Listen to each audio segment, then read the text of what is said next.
Hello, it's Health Coach Gayle, and I'm here to talk to you about ways that you can minimize feelings of stress and overwhelm.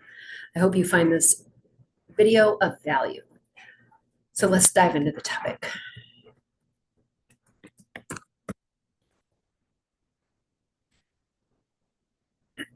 You've probably seen this graphic from me before, but if we think about stress management as something that we can do on a daily basis, hopefully not looking to medication to manage feelings of overwhelm and stress. Sometimes we need to, but there's a lot of things that we can do proactively to manage these feelings. And when we do on a daily basis, we can feel more lighthearted and we can control our blood pressure better. You know, high blood pressure is known as the silent killer. So it's something that we really need to pay attention to. Otherwise, it can have really serious damaging effects on our health. But when we get ahead of our stress, we can reduce our likelihood of turning to food uh, to our we reduce our likelihood of emotionally eating and all of these things, the lower blood pressure and just less stress in our lives, we're going to have lower risk for heart disease as well. But stress has so many implications for our health. So when we get ahead of feelings of stress and overwhelm, we're just going to be healthier people. The Mayo Clinic estimates that 74% of doctor visits are rooted in stress. So it's really important to take the trash of stress out every single day. So I hope by the end of this video, you're going to be inspired to get ahead of it and proactively manage it on a daily basis. So let's go ahead and look at how we break this down on a step-by-step basis. So step number one, prioritizing goals and breaking things down into more manageable steps is one way. So if we just think about life in general and, saying yes to things and, if we identify first our most important goals, and whether we're thinking about the wellness improvement journey or just life in general, if we sort our goals by importance or urgency and ask ourselves which one have the highest impact on our lives and align most with our values, that's where we can start kind of bigger picture. And then focusing on just one or two at a time and not trying to do too much. This is something that I see as a really common thing that leads to stress and overwhelm. But if we're trying to achieve goals simultaneously, just so many, that can really lead to a sense of burnout. But instead, just concentrating on those top one or two, you can make progress or complete just those top one and then move on to the next. But by chunking down the large goals, the big goals can feel overwhelming because they can be abstract or seem really far away. But if we break them down into small, actionable tasks or milestones, this can make the process feel more manageable and less daunting. We cannot really uh, put our arms around moving a mountain, but we can carry one boulder at a time. So that is something that we can do to help reduce our stress. But also just setting realistic time frames can be helpful as well. Step number two that can be really helpful is just setting boundaries on a consistent basis. And this can be something that can be just a habitual thing, whether it's with ourselves or with people in our lives. It's can be a practice. Saying no is not unkind. And if we're always saying yes to everything and everyone, it's kind of a way of quietly saying no to ourselves. So and remember that no is a complete sentence. You don't have to explain things, and no is not unkind. So just want to leave you with that.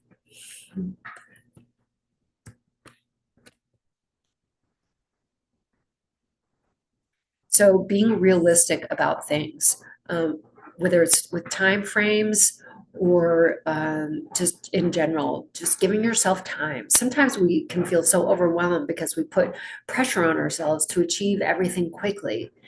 And setting realistic deadlines and accounting for the possibility of setbacks is important because life is what it is. So avoid overloading your schedule, space out tasks to ensure that you're not trying to accomplish too much in a single day or a week. Just being realistic is an important thing, and not expecting too much of yourself.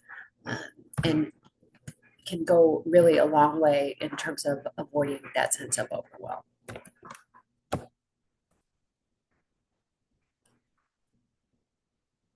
Step number 4 in avoiding overwhelm is to take regular breaks. We have to remember that we are human beings and not human doings.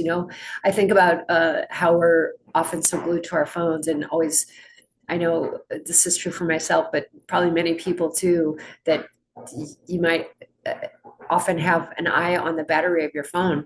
But if you think about that concept for yourself too, uh, to think about how your battery is charged, but just taking time for yourself and recharging throughout the day and not letting your battery get too drained. And whether that means something as simple as getting up from your chair and taking, just stepping outside and looking up to the sky and taking a breath, or just getting up and stretching for a minute instead of just always being glued to your screen, or just prolonged periods of sitting. Um, our brains are not designed to be in long, long periods of focus. And it's just so important to have the regular breaks to rest and recharge, because the feelings of overwhelm can so often stem from simply fatigue. So incorporating the breaks and downtime to recharge can help prevent those feelings of burnout and help keep you feeling motivated.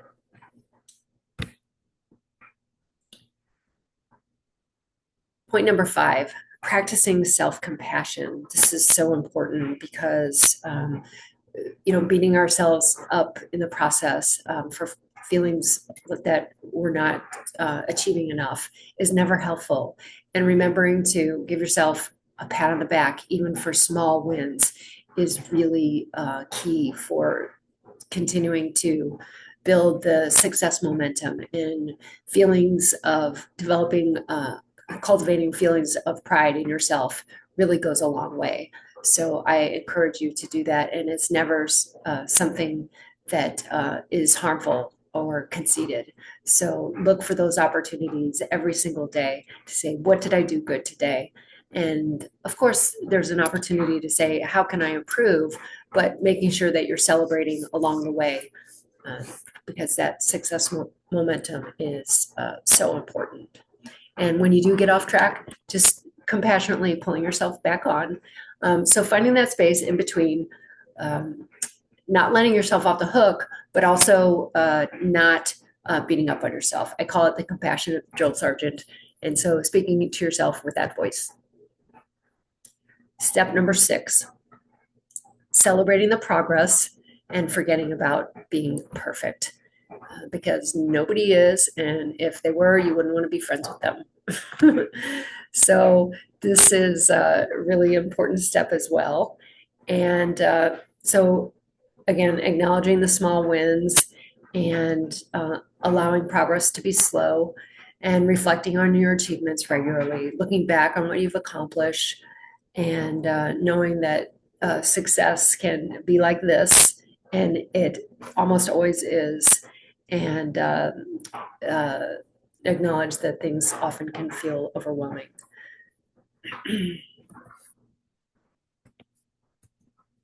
So step number 7 for minimizing feelings of overwhelm. I call this, and this is the last step, is sprinkling in joyful extras. I'm going to move my little picture screen here so you can see the cute little GIF. And so there's a couple points here. Mindfulness, relaxation. So practices like meditation, deep breathing, exercises, progressive muscle relaxation, they can all help reduce stress. And I'll share a personal story here quickly. I have practice high levels of self-care every day. And I've still found that stress can seep inside me despite all of these practices. I have been waking up with a racing heart and have had concerns of that and have had to consult with a cardiologist and wear a heart monitor. And they've told me it's unprocessed stress. As crazy as that is, that there's nothing wrong with my heart. So I'm glad I consulted because I wanted to know that nothing was wrong. But it's just a reinforcement that unless we're taking this trash out every single day, processing stress, it can really damage our health and have serious implications physically. So, and here's the other point. Studies have found that the meditation does not have to, it has really positive effects on our brain matter, especially as we age. And we don't have to do it for hours at a time. 12 minutes a day is all that is required to have really positive benefits. So set that timer on your phone and sit and breathe for 10 minutes mindfully. And when your mind starts to wander, bring it on back and connect to your breath. And that's all that's required. So it's such a powerful practice. Journaling is another joyful extra that you can do. Writing down your thoughts and feelings can help you see things with more clarity, organize your worries. And if you're not the writing type, using video or sound recordings can work well too. So give that a try. Just generally self-care, the things that we've been working on, solid sleep, balanced meals, balancing carbs and fats and healthy proteins, regular movement, aiming for that 30 minutes a day, and of course, hydration are all going to come into play in helping you feel balanced every day. And then finally, staying connected. And this is so important to us as human beings. Talking with someone you trust and feel safe with, whoever that might be in your inner circle, can really go a long, long way as well. So remember, there are all kinds of things in your toolbox for self-care. And I'm honored to continue to be your guide and encourager. But you have one of the most powerful things that you have in your toolbox is your focus sheet. And I encourage you to use it on a daily basis for building awareness of your habits. It's so hard to see our habits because we're so close to them. But by writing it down and using mantra, whether it's the one that I've provided for February, I'm a loving caretaker to myself, but tracking your hydration, how many servings of fruit and vegetable you're getting every day, tracking your food every day, writing down what you're feeling grateful for, that helps reduce stress and helps us feel less overwhelmed. Tracking, giving ourselves a grade every day for our progress, and then using affirmations such as your name and a statement for what you're moving towards, like your name and is a mindful eater, or I am a loving caretaker of my well-being. Just an example. So using the tools like the daily tracker or whatever else is working for you, I encourage you to just keep building consistency and aiming for B. And remember, I'm here for you. Reach out if you need any additional support. And remember that together we can. Take good care of you. I appreciate you. Bye now.